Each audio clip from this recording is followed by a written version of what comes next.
David's Piety and His Sin by Ginzberg. Neither his great achievements in war nor his remarkable good fortune moved David from his pious ways, or in aught changed his mode of life. Even after he became king, he sat at the feet of his teachers, Uriah the Jehite, 78, and Mephibosheth.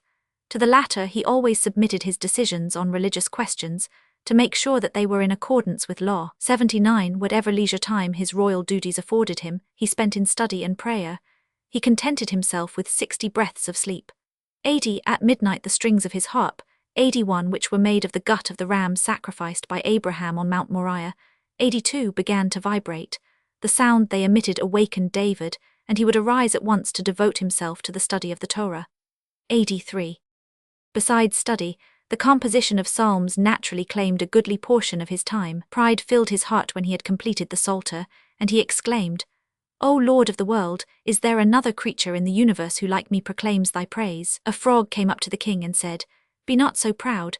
I have composed more psalms than thou, and besides, every psalm my mouth has uttered I have accompanied with 3,000 parables." 84. And truly, if David indulged in conceit, it was only for a moment. As a rule, he was the exemplar of modesty. The coins which were stamped by him bore a shepherd's crook and pouch on the obverse, and on the reverse the Tower of David.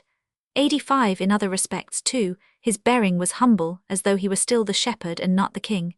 86. His great piety invested his prayer with such efficacy that he could bring things in heaven down to earth. 87.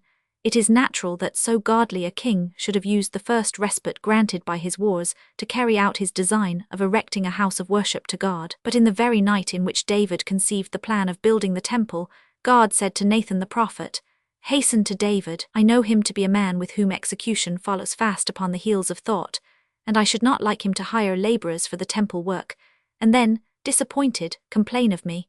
I furthermore know him to be a man who obligates himself by vows to do good deeds, and I desire to spare him the embarrassment of having to apply to the Sanhedrin for absolution from his vow."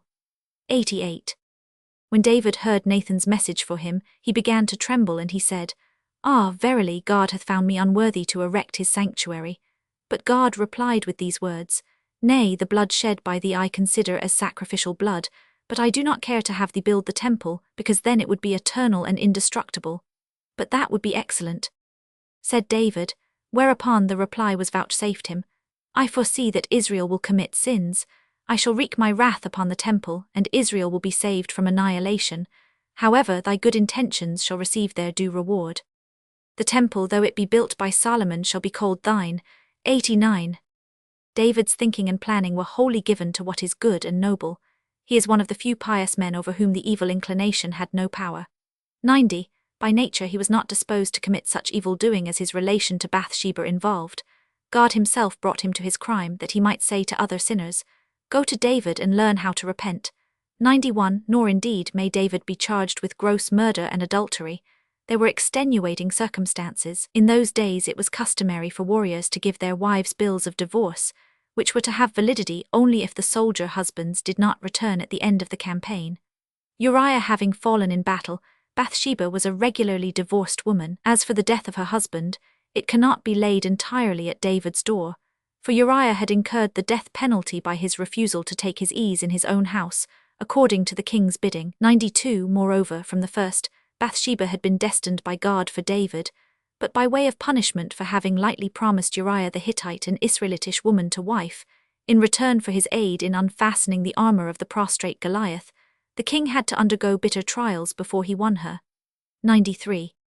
Furthermore, the Bathsheba episode was a punishment for David's excessive self-consciousness.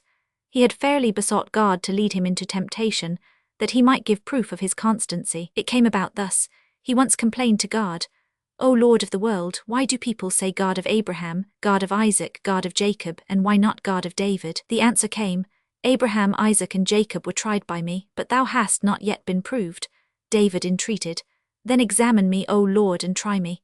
And God said, "I shall prove thee, and I shall even grant thee what I did not grant the patriarchs. I shall tell thee beforehand that thou wilt fall into temptation through a woman." Once Satan appeared to him in the shape of a bird. David threw a dart at him. Instead of striking Satan, it glanced off and broke a wicker screen which hid Bathsheba combing her hair. The sight of her aroused passion in the king. 94. David realized his transgression, and for 22 years he was a penitent. Daily he wept a whole hour and ate his bread with ashes. 95, but he had to undergo still heavier penance. For a half-year he suffered with leprosy, and even the Sanhedrin, which usually was in close personal attendance upon him, had to leave him. He lived not only in physical, but also in spiritual isolation, for the Shekinah departed from him during that time. 96.